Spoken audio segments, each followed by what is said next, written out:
Olá, boa noite. Está no ar o programa Questão de Ordem. O Tribunal de Contas do Estado realizou nesta sexta-feira a segunda edição de um evento chamado TCE Debate. O tema do debate de hoje foi Finanças Públicas, o desafio dos estados, e foi uma palestra proferida pelo economista Raul Veloso.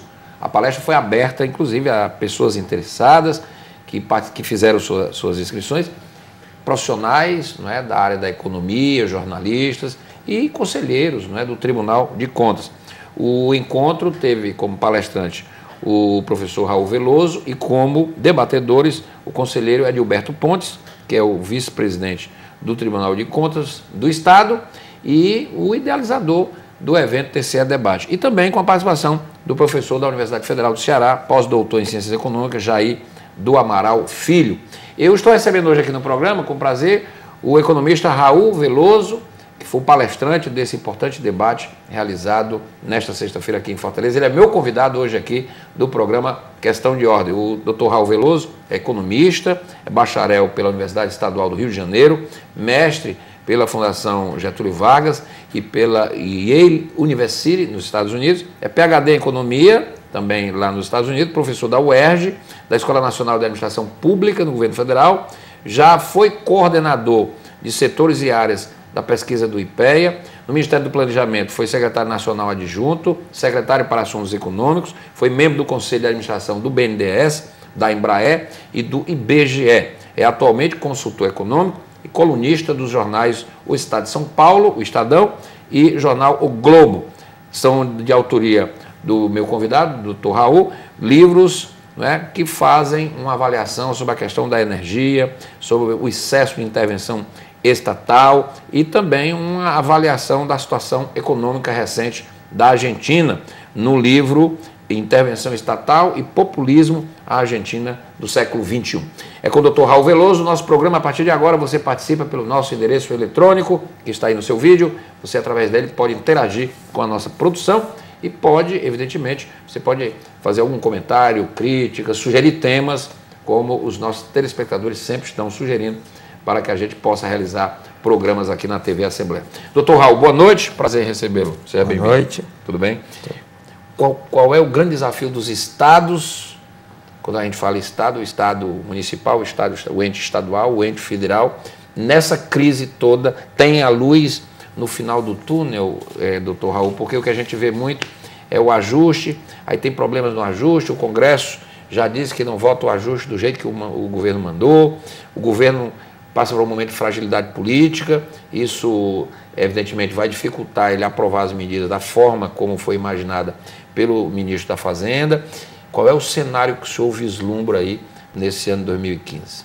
Pois é, eu acho que talvez a gente possa começar perguntando sobre a urgência desse ajuste. É de fato urgente?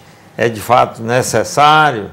E aí eu acho que a gente pode dizer que não havia muita escolha. O governo teve de se empenhar e não só desenhar o ajuste, mas começar a implementá-lo, porque havia o risco no final do ano, desde o final do ano passado, de que a gente perdesse o país, o selo de bom pagador das agências internacionais de risco. Isso é muito ruim. Que nos avaliam, e isso seria muito ruim. O país poderia entrar numa crise de liquidez, que significa não ter dinheiro para fechar o caixa, nem em relação ao exterior, nem tampouco em relação às contas do governo. Então, que, aliás, não fecharam, né, doutor? A lei foi mudada, né? A lei de responsabilidade fiscal, houve uma alteração para que não se incorresse aí, num descumprimento de uma legislação. Foi isso que aconteceu no final do ano passado. Pois é, ali teve essa dificuldade que acabou sendo contornada e tal, mas, no fundo, nós tivemos de desenhar esse programa de ajuste, estamos tentando implementá-lo. Quando eu digo estamos, nós, o país. Sim. Não sou eu, é o país. Por quê? Porque, como eu disse, há um risco de perda dessa classificação favorável e isso detonaria uma fuga de capitais, que todo mundo sabe como é que é isso, e os problemas que viriam, porque aí o dólar ia disparar, a inflação idem, as taxas de juros, como antes já aconteceu, subiriam muito e a economia desabaria, e por isso o governo está aí, como você disse há pouco, empenhado e tentando aprovar esse ajuste, com todas essas dificuldades que nós estamos vendo no Congresso, porque ninguém gosta de ajustar. Ajustar sempre pega em algum lugar e aí o Congresso está resistindo. Também não está muito claro, eu acho, o governo não é bom de explicar isso, não está muito claro a urgência que isso tem de ocorrer e, portanto, estamos vivendo essa história neste exato momento. A equação é a seguinte, doutor, então, se eu entendi bem, nós temos a imperiosa necessidade do ajuste econômico, porém, a saída passa também pela política, não é? Óbvio, pela negociação política, e parece que tem problemas nessa relação que termina comprometendo a urgência das medidas anunciadas pelo ministro Levi, não é? Quer dizer, aí nós ficamos nesse impasse, né? E nessa briga aí do rochedo com a maré, quem perde é o Siri, né? Que somos nós, né? Uhum. É isso? É isso, é mais ou menos isso. O problema é que, além da dificuldade econômica, que é a perda de controle sobre o endividamento público, que é o que motivou a necessidade do ajuste, a dívida subiu muito. E aí as agências estão temerosas de que nós percamos o controle sobre a evolução da dívida pública e, em algum momento, possamos querer dar um calote. Esse é o grande temor. Mas, ao mesmo tempo que nós estamos enfrentando essa situação, que depois a gente pode conversar o que causou isso, mas, ao mesmo tempo, apareceu essa grande dificuldade política que nós estamos vivendo, que tem a ver com essa questão aí da Petrobras, da Operação Lava Jato,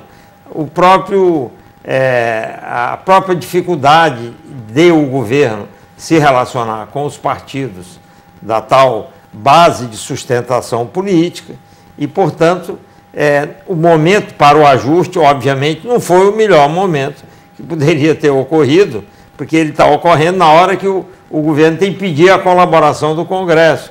Vamos aprovar isso, vamos aprovar aquilo, ainda que prejudique A ou B, e o Congresso está reticente, porque ele não está imbuído, nem está irmanado nos mesmos propósitos ou objetivos do governo. Agora, doutor Raul, na política tem sempre um componente da credibilidade do governo. Veja bem, se o governo não tivesse com tanto problema de popularidade, ele teria mais facilidade. Se fosse um governo popular, se fosse um governo em que a presidente estivesse surfando em altos índices, seria bem mais fácil, o próprio Congresso não iria ficar reticente. Como o governo perdeu popularidade, tem problemas graves de relação política e os índices da presidente despencaram, segundo as pesquisas, o Congresso acha que a conta é amarga demais. Mas a pergunta que eu quero fazer para o senhor é o seguinte: grande parte da perda da popularidade da presidente é atribuída ao fato de que, na campanha, a situação do país não foi dita às claras, como se alguém vendeu o gato por lebre. Eu lhe pergunto, esse ajuste era para ter acontecido ano passado e não foi por causa da eleição, porque nós temos também esse problema no Brasil, eleição de 2 anos, e isso termina atrapalhando de alguma forma os ajustes econômicos que são necessários? Era mais ou menos isso que você falou, ou seja, para ser mais preciso, os problemas que criaram a necessidade do ajuste deveriam ter sido combatidos lá atrás, para dizer de uma outra forma o que você falou. E por que isso não aconteceu? Porque era ano eleitoral, óbvio. E aí o governo, para não se desgastar em ano eleitoral e não ficar sujeito a críticas da oposição, ele simplesmente fingiu que nada estava acontecendo, que nada estava errado e que ele poderia conduzir o barco com uma certa tranquilidade, porque queria ganhar a eleição. Ganhou a eleição e logo em seguida vem o anúncio do novo ministro, da nova política, da guinada forte que foi dada e ficou, acho que, um gosto amargo na população, pensando, poxa, mas isso não deveria ter sido explicado antes? Isso não tem um cheirinho de estelionato eleitoral? Enfim, aí vem essa situação que, combinada com essa questão complicada das denúncias de corrupção, minaram, envolvendo o partido do governo, minaram, obviamente, a credibilidade. E quando vieram as manifestações, que nós já vimos, E agora, quando saiu o resultado da última pesquisa, surpreendendo todo mundo, o índice de popularidade desabou. E desse quadro, como você disse, como convencer o Congresso a se juntar num esforço impopular. E no momento em que o país está indo às ruas, né? Que aí é um outro componente que tem impacto político, inclusive nos congressistas, que vão disputar muitos deles. Ficam olhando, né? Que vão disputar eleições. No próximo ano tem eleição, né? Eleição nas prefeituras, etc. E os deputados, senadores estão envolvidos no processo. Né? Quer dizer, então, tudo isso é um complicador. Esse pacote que o governo anunciou, que está sendo negociado, o Congresso já falou que, do jeito que está, não passa. Não passa.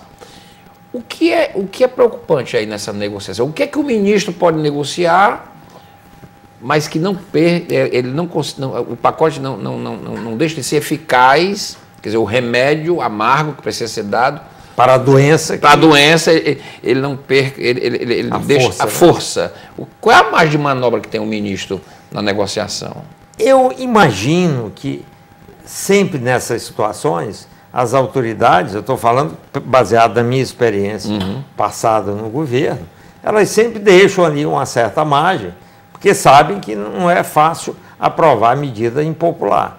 E aí pode ser que haja alguma coisa guardada no bolso do colete, para que na hora que falhar aqui, entra algo que possa substituir.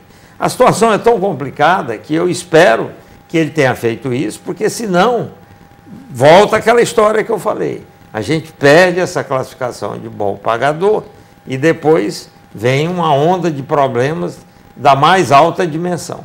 Ou seja, que ele tenha sinalizado algo bem maior para dar uma margem para ele recuar e mesmo assim manter o rumo da correção. A meta que foi especificada.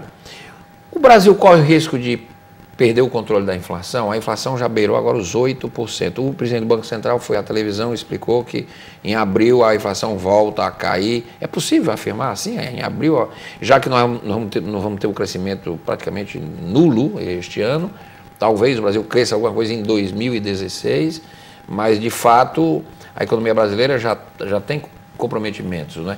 A grande preocupação é a inflação, porque o Brasil teve uma luta titânica para acabar com a inflação.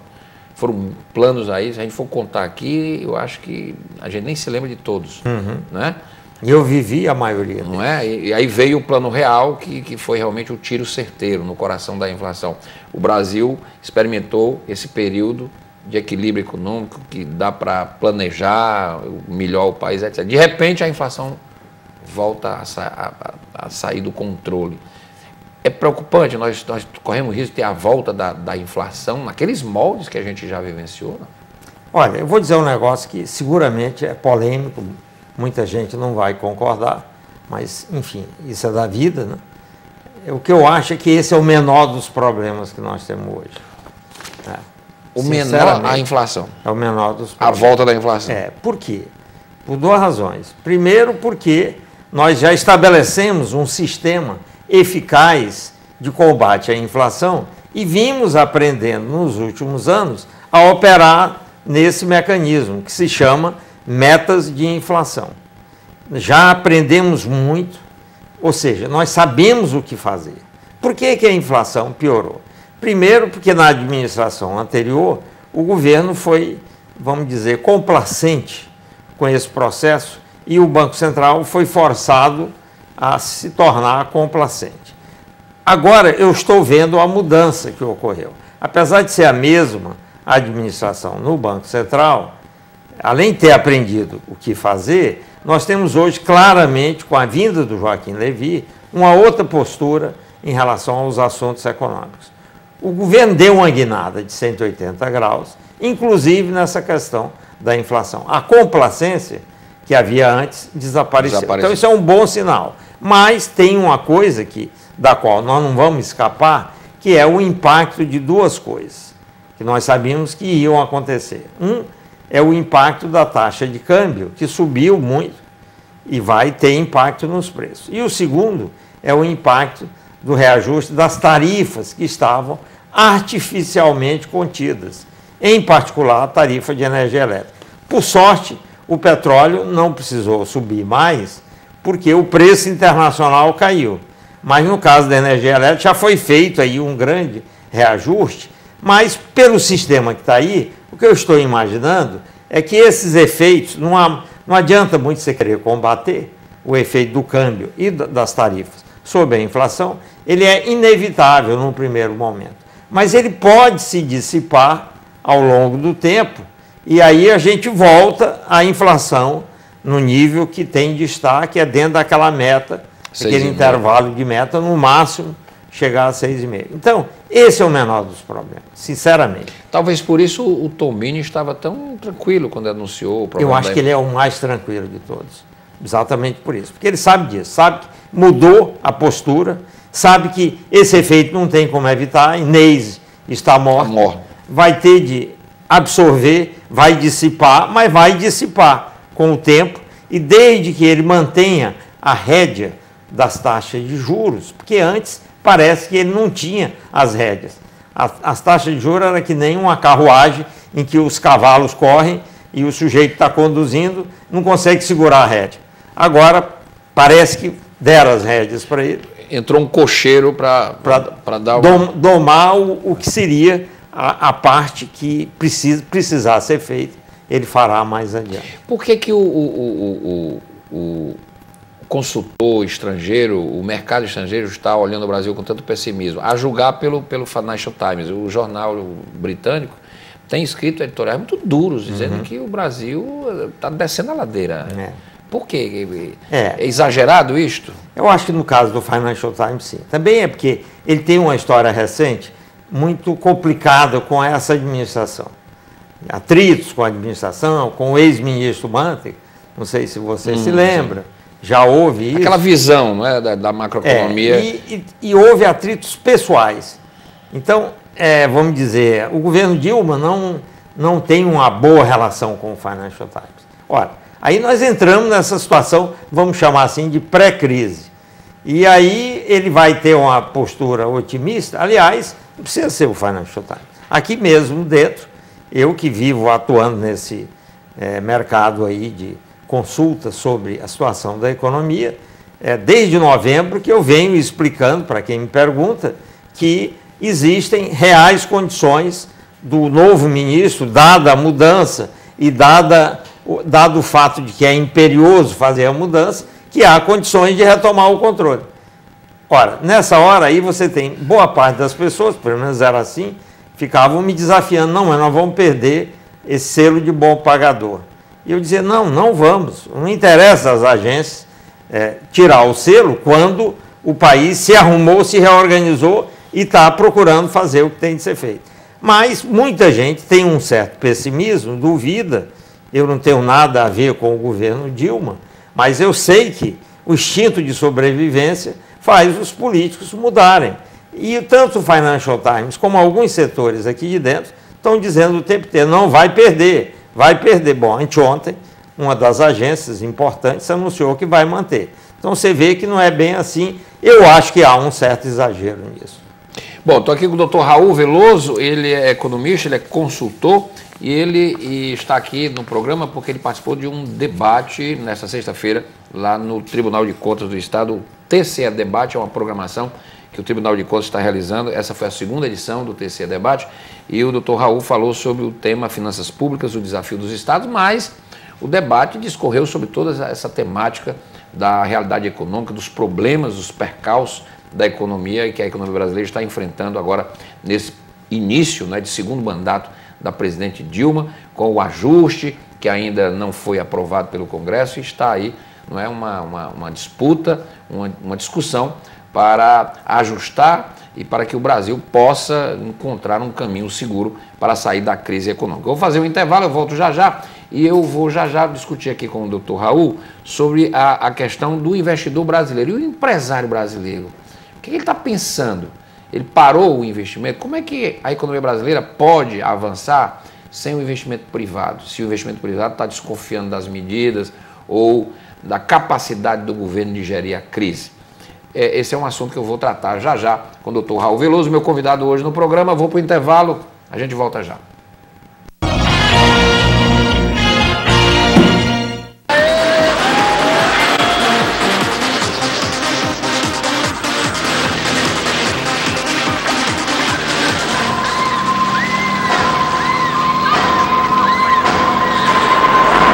Para evitar que acidentes ocorram, os condutores de embarcações devem estar habilitados pela Autoridade Marítima Brasileira e não podem ingerir bebidas alcoólicas. Quem não cumpre as normas de segurança da navegação pode causar graves acidentes. O mosquito da dengue está mais perigoso. Agora, ele transmite também a chikungunya, uma doença que, como a dengue, causa febre, dor de cabeça, dor atrás dos olhos e dores ainda mais fortes nas articulações. Mas uma coisa não muda: a forma como combatemos os focos do mosquito. Por isso, fique sempre atento. Mobilize sua família e seus vizinhos e elimine os criadores do mosquito. Dengue e chikungunya, o perigo aumentou e a responsabilidade de todos também. Agora, as bandeiras tarifárias vêm impressas na conta de luz. Elas indicam o custo real da produção de energia no país. Se a geração de energia no Brasil estiver favorável, você receberá a conta com a bandeira verde. A amarela significa que o custo da produção de energia no país fica um pouco mais alto, por isso sua conta terá acréscimo. Já a bandeira vermelha indica que a geração de energia ficará mais cara e que a sua conta terá um acréscimo maior. Com as bandeiras, você poderá controlar melhor o seu consumo. Voltamos com o programa Questão de Ordem. Estou aqui com o Dr. Raul Veloso, economista, que esteve participando de um debate hoje no Tribunal de Contas do Estado, TCE, a programação TCE Debate, a segunda edição do TCE Debate, falou sobre finanças públicas e sobre a situação econômica do país. Dr. Raul, a economia do Brasil estagnou, né, em 2014. Teve um crescimento de 0,1%, segundo os números do IBGE. Um índice levemente superior ao previsto pelo Banco Central, que foi de menos 0,1%, ou zero. A pergunta é a seguinte: o Brasil já está numa recessão? Economicamente, é correto dizer que o Brasil está entrando numa recessão por conta desses índices e da estagnação econômica? Eu acho que é um certo exagero dizer isso, por enquanto. Por quê? Porque, de fato, é uma pena que não dê para mostrar isso aqui. Se a gente olhar o índice que mede o grau de utilização da capacidade de produção da economia, ele ainda está nos níveis mais altos. A última informação disponível demonstra isso. Quer dizer, nós estamos há vários meses com uma situação esquisita para quem olha para o Brasil, que está esperando resultados ruins para tudo quanto é lado, e este, em particular, é um resultado surpreendentemente bom. Por quê? Porque nós estamos ainda, depois de muitos meses assim, com a economia plenamente ocupada. Então, eu não posso dizer que eu estou numa recessão se eu estou com os indicadores mostrando também que todo mundo que, grosso modo, é isso que significa, que esteja querendo trabalhar, está trabalhando. Então, vamos devagar com a dor e esperemos o que vai acontecer nos próximos meses. É claro que a tendência não é muito boa. A expectativa que a gente pode fazer não é muito boa. Mas ainda não está, eu acho que essa era a sua pergunta, caracterizada uma situação recessiva. Porque o desemprego tem aumentado, né? Tem uma fala... Muito pouco, a estatística não mostra não mostra ainda, né? Porque tem uma fala que diz o seguinte: quando eu perco meu emprego, é uma crise, né? Mas quando o meu vizinho também perde, isso já é uma recessão, não é? Quer dizer, mas ainda nós não estamos... não há como demonstrar, por estatísticas, que nós estejamos... Mas dizem que as empresas que estão aí envolvidas na Lava Jato já demitiram 100 mil empregados que estão direto nessas obras da Petrobras. Isso é preocupante. Mas esses números a gente precisa ter uma certa cautela. Não é bem assim. Não é bem assim. Então vamos primeiro esperar resultados concretos antes de eu poder dizer que nós estamos vivendo a recessão. É claro, a gente sabe das dificuldades. Aí a gente pode falar das dificuldades. O governo brasileiro, o senhor aconselharia, muita gente cobra do governo, e agora essa pauta chegou ao Congresso, o governo tem que cortar na carne, porque o governo pede sacrifício, a presidente vai à televisão, o ministro vai, diz, é hora de apertar o cinto, é temporário, etc, etc. Só que o povo reagiu, porque acha que o governo não dá o exemplo. Aí cita-se, tem ministério demais, é gasto demais, é exagero de gastos supérfluos, etc, etc, etc. Cortar ministério resolve alguma coisa? Do ponto de vista da economia, porque agora isso chegou no Congresso. O PMDB apresentou uma proposta para que o CRD está vindo. Espertamente. Sim, né? É político. Aproveitou né? a Aproveitou carona. o momento, né? Ele vai buscar o voto do próximo ano. Então. Mas o fato é que eu quero saber do senhor é o seguinte, como economista, essa conta reduz realmente o gasto, cortar ministério, dar uma enxugada na máquina, o governo deveria fazer isso? Acho que sim, deveria fazer. Mas tem um efeito muito mais psicológico do que um efeito concreto em termos de fazer a redução que nós precisamos fazer do Estado, no gás que estava sendo colocado pelo Estado no funcionamento da economia, que era excessivo. Esse é que é o nosso problema hoje. Na raiz do nosso problema do dia de hoje é que o governo colocou muito gás por vários caminhos e principalmente, talvez, pelo seu próprio modo de atuar, pelos seus gastos. Então, esse gás precisa ser esvaziado e ele será, pelo programa do Levi, de uma forma importante este ano. Agora, dizer que extinguir os ministérios, que é o que todo mundo chama cortar na carne, isso, vai fazer esse esvaziamento do balão. Imaginemos a situação de um balão que você colocou muito gás e o balão está prestes a explodir. Aí, de repente, há a decisão de esvaziar o balão para ele não explodir. Essa é a situação que nós estamos vivendo. Para esvaziar esse balão, o principal ator que tem de agir é o governo, não é o privado, é o governo que vai começar. Agora, nos ministérios, reduzir o número é muito importante do ponto de vista psicológico para demonstrar para a sociedade, olha, eu vou sofrer com meus aliados que estão contemplados ali, vou enfrentar o desgaste. Seria importante para o governo, politicamente. E vou encerrar esses ministérios, ainda que a economia em reais não seja tão expressiva, porque, na maioria dos casos, são funcionários estáveis, que nem podem ser demitidos, e você, ao extinguir esses ministérios, vai simplesmente redirecionar o funcionário da área A para a área B. Claro, você vai economizar a conta de luz, você vai economizar o aluguel do prédio, vamos dizer assim. O ministro, os assessores, alguma coisa. Os cargos de confiança, que em geral são relativamente pequenos, e vai ter alguma economia, mas não será a economia que o Joaquim Levy se propôs a fazer, que hoje ele, de certa forma, como alguns políticos importantes dizem, o governo está refém nas mãos do Levy, porque ele é o cara que está fazendo as coisas, está negociando com o Congresso, mas o ajuste que ele combinou fazer com a presidente e apresentou ao Congresso é um ajuste da ordem de... nós tivemos um déficit de 0,6% do PIB o ano passado, e este ano ele está anunciando um superávit de 1,2%. Isso é um ajuste de 1,8% do PIB. Para fazer uma conta redonda, imaginemos um PIB de 5 trilhões. Nós estamos falando o quê? Em 1,8 vezes 5. São cerca de 90 bilhões, ou talvez um pouco mais do que isso, o tamanho do enxugamento. Imagina se deixar de pagar a conta de luz ou o aluguel de umas salas, vai chegar a 90 bilhões num ano, não é isso. Então, só para dar uma noção do tamanho do ajuste, do esforço que ele está capitaneando, e ele vai fazer também, porque mesmo que o Congresso encrenque muito com ele, existe o fato de que o orçamento brasileiro não é impositivo. Não é. Como ele não é impositivo, o que ele vai fazer é pegar uma boa parte do gasto discricionário, que ele pode postergar, e vai empurrar esse gasto para frente. Vai empurrar para frente. E aí vai ver o que vai acontecer ao longo do ano. Agora, nós estamos falando de ajuste, doutor Raul, que é urgente esse ano.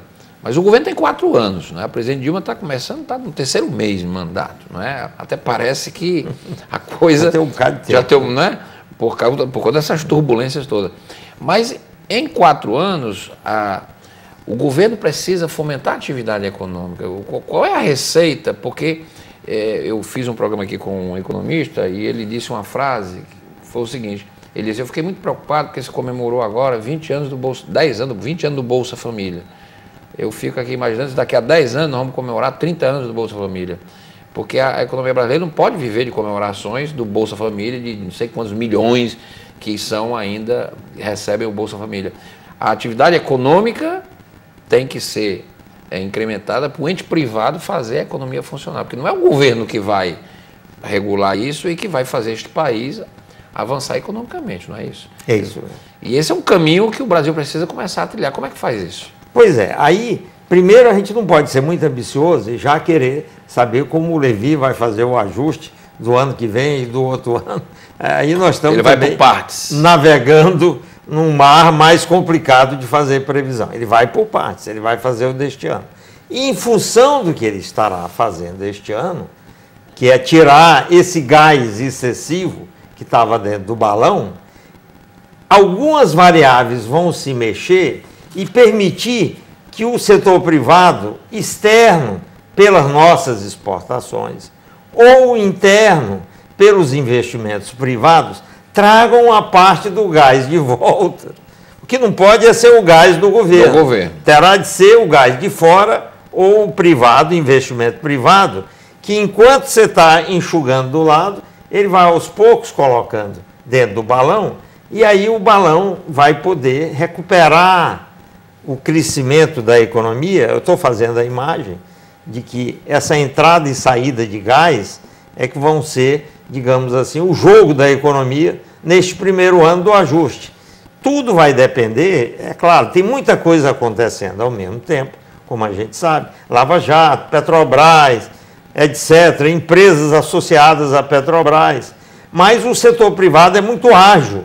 Na hora que o setor privado perceber que os caminhos estão se abrindo e que o governo está mudando na sua relação com o próprio setor privado para melhor, que precisa mudar para melhor, e eles comecem a ver perspectiva de que esse balão vai encher em algum tempo e com isso trazer um crescimento da demanda pelos seus produtos, naturalmente as coisas vão acontecendo e, se Deus quiser, a gente sai rapidamente do abacaxi. Esse é o grande caminho brasileiro, né? Quer dizer, o Brasil, doutor Raul, nessas últimas eleições, que ficou a dualidade PT-PSDB, era a questão, a estatização e a demonização do mercado, do neoliberalismo. Nós ficamos nesse engodo já, nós estamos nesse engodo aí há 4 eleições. E acabou com essa história, agora acabou. E agora acabou. Com a guinada acabou. Pronto, isso acabou, não existe isso mais. Não existe. Quer dizer, o governo não pode mais ter esse discurso. Pode ter alguém no PT, na base de apoio do governo, ainda sonhando com bater no neoliberalismo. Mas na prática, o governo, ao mudar e dar essa guinada, ele chutou essa história de anti-neoliberal para debaixo do tapete. Do tapete. Porque é o caminho de trazer o investimento. A recuperação da economia americana é bom para o Brasil? Muito bom, porque eles vão poder comprar mais produtos da gente. Estão comprando menos. E essa é a economia de maior peso do mundo. Agora, deixa também eu falar, em adição ao que nós dissemos há pouco, que o lugar onde isso deverá fundamentalmente acontecer terá de ser na infraestrutura.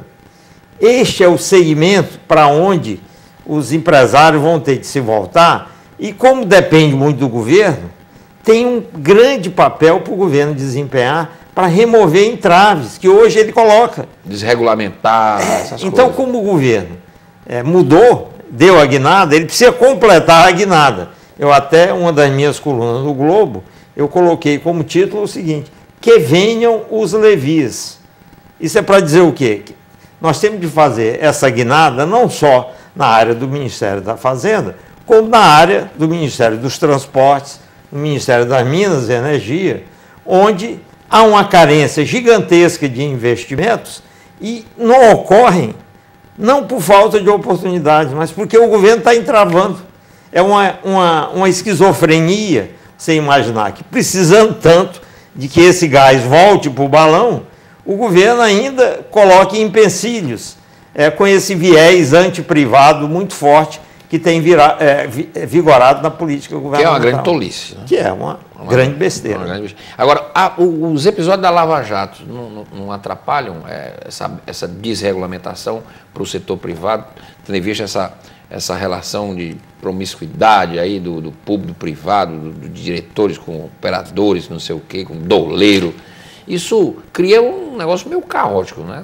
Mas aí eu e a desconfiança geral. Eu vou ser de novo polêmico, no sentido de que eu acho que isso aí está tendo um efeito saneador muito importante, que é varrer de uma vez por todas do Brasil essa questão dessa grande corrupção que vinha acontecendo até agora. Esse episódio vai servir para isso, para arrumar a casa. E as empresas Deus que são muito ágeis, o setor privado age muito rapidamente, ainda que tudo isso afete vários segmentos, como seguramente está afetando, o setor privado tem capacidade, isso é o seu normal, de reagir rápido e partir para outros negócios, encontrar outras soluções, se ele não conseguir trilhar os mesmos caminhos que antes ele trilhava. Existe muita esquizofrenia, o senhor citou aí essa palavra, por exemplo, na questão da Petrobras. Do ponto de vista econômico, a Petrobras não seria mais útil ao Brasil se ela fosse mais enxuta, não? Cuidando de coisas mais, como por exemplo, extração, que é a tecnologia que ela tem, águas profundas, etc.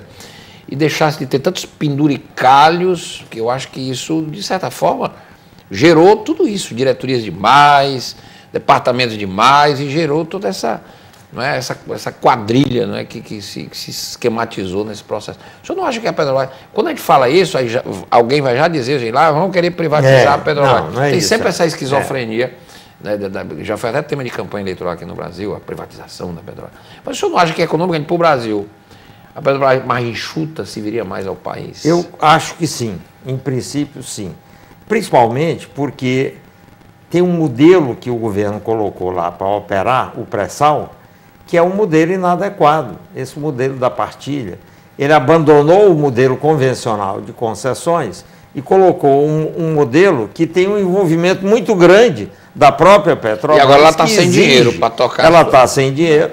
Enfim, não é só nisso, há muita interferência do governo em cima da Petrobras para ela fazer um monte de coisa que ela não tinha que fazer. Isso tudo eu estou acreditando que, de novo, a guinada, a mudança, a nova administração, o novo jeito de funcionar da Petrobras vai mudar tudo isso. E não esqueça também uma coisa, o mundo está mudando nesse mercado. O preço do petróleo desabou. Muita coisa que antes, aliás, é uma boa oportunidade para ela dar uma enxugada relevante e uma mudada no seu jeito de operar. Muita coisa que antes poderia, em tese, se justificar, hoje não se justifica mais com o preço que está aí. Então, é um momento bom para chegar lá e fazer uma reestruturação que, em grande medida, já está acontecendo no setor privado, em áreas relacionadas com todos esses episódios que nós estamos vendo aí. Bom, doutor Raul, estou no finalzinho do programa, mas eu queria só puxar um pouco, aproveitar a sua presença aqui. O senhor escreveu livros, e um desses livros, o senhor fala Intervenção Estatal e Populismo, a Argentina do século XXI, avaliação da situação econômica recente da Argentina. Aqui na América Latina, a gente não consegue se livrar do populismo, não é? É a Argentina, o Brasil tem um pouco também, não é? A personificação, aí vem o Chávez, a Venezuela, o Maduro, etc. E o nosso governo, ele tem uma relação com esses regimes populistas. O que é que o senhor diz no seu livro? Qual é a situação? Por que a Argentina entrou nessa de uma desordem econômica a tal ponto e perdeu até a liderança que a Argentina teve em determinado momento? Isso é uma coisa realmente lamentável, foi bom que você tenha puxado. E a razão que eu fui atrás de estudar a Argentina, junto com outros colegas, e 2 deles argentinos, foi exatamente para mostrar aqui o que a gente não deve fazer. O objetivo era esse. Olha aqui, olha o que a Argentina fez e olha o que a gente não deve fazer. Os desmandos levaram, só para lembrar um efeito, levaram aquele calote da dívida externa, em cima do qual a Argentina ainda hoje está sofrendo, porque não tem acesso aos mercados internacionais. Veja que o Brasil, apesar do nosso populismo tupiniquim que existe, e por isso que eu fiz o alerta, o Brasil absorve, dos últimos 3, 4 anos para cá, se a gente olhar uma série para os últimos 12 meses, querendo dizer, é como se os anos fossem se deslocando mês a mês para ter uma tendência, nós vimos absorvendo capitais de fora da ordem de 100 bilhões de dólares em bases anuais, há 3, 4 anos. E continuamos, apesar dessa confusão, a absorver, a receber 100 bilhões de dólares anuais de capitais estrangeiros. Imagina que há não sei quantos anos, acho que foi 2001, o calote da Argentina, eles não recebem nada de fora de capitais. Imagina a situação de um país que, como o nosso, que hoje, que há 3, 4 anos vem recebendo 100 bilhões de dólares por ano, passar a não receber nada, que é aonde o populismo nos levaria, se fosse exacerbado. Mas nós temos populismo aqui, sim, e muito parecido com o da Argentina, em alguns aspectos, que eu espero que agora estejam desaparecendo. O principal deles, que eu posso referir, é o da energia elétrica. Nós congelamos o preço da energia elétrica, é isso que é populismo. No momento que já não tinha energia suficiente para atender o mercado. Imagina. Aí nós, mais do que congelar, reduzimos a tarifa de energia elétrica para o consumidor, quando já faltava energia. Não é um contrassenso? Você reduz a tarifa, o consumo aumenta, e como a produção, quer dizer, o consumo sobe, a produção está aqui parada, o buraco vai aumentando, e uma hora vem um problema de apagão generalizado se nós não tomarmos as providências. O Levi recebeu delegação para arrumar as tarifas de energia elétrica, elas estão sendo arrumadas. Isso, obviamente, é um fator de desgaste. Claro. A inflação... Mas culpa do próprio governo. Mas culpa que foi do fazer o governo. populismo indevido. Entende? Felizmente, este populismo foi abortado, embora haja ainda outros que, infelizmente, não vai dar tempo da gente abordar aqui, mas o livro sobre a Argentina destinava-se objetivamente a mostrar: Brasil, não faça isso, que você quebra a cara, que nem o nosso vizinho querido, que deveria ser um dos países mais bem-sucedidos do mundo, pelas suas riquezas, está numa péssima situação há muito tempo. Há muito tempo. Doutor Raul, eu queria agradecer. Agora, doutor Raul, rapidamente, nós ainda, apesar da importância econômica, uma economia grandiosa, o senhor acabou de dizer que recebemos 100 bilhões de investimentos estrangeiros todo ano, mas a nossa participação no mercado internacional ainda é muito pequena. Né? Por que isso? Por causa da nossa infraestrutura? Nós temos 1, qualquer coisa da economia mundial. Quer dizer, do comércio mundial. Comércio mundial é muito pouco. O nosso peso é pequeno, mas não esqueça que nós somos uma economia basicamente fechada. Uma economia continental, grande, basicamente fechada, e é natural que seja assim. Nós somos fundamentalmente voltados para o mercado interno, e este peso até que aumentou um pouco nos últimos anos, graças aos progressos que nós fizemos nas áreas de commodities agrícolas e minerais, com muito ganho de produtividade, que nos permitiu fazer isso. Mas não estranhe, se você for em economias menores, e que são, por falta até de opção, voltadas basicamente para o comércio internacional, você vai ver pesos no comércio muito maior do que o nosso, sem que isso signifique que nós estejamos, de alguma forma, numa situação de inferioridade. Muito bom. Obrigado por ter vindo, doutor Raul. Muito bom tê-lo hoje aqui. Doutor Raul Veloso, que foi o meu convidado hoje aqui no programa, que esteve aqui em Fortaleza. Ele participou de um debate importante no Tribunal de Contas do Estado, o TCE Debates, que realiza sempre, esse é o segundo evento, e sempre está trazendo personalidades, economistas, juristas, pessoas que vêm a Fortaleza debater os grandes temas da atualidade, como foi o caso do doutor Raul Veloso no debate sobre a questão da economia brasileira hoje. Doutor Raul, muito bom tê-lo hoje aqui no programa. Questão de ordem fica por aqui. A gente volta na segunda-feira. Até lá. Bom final de semana.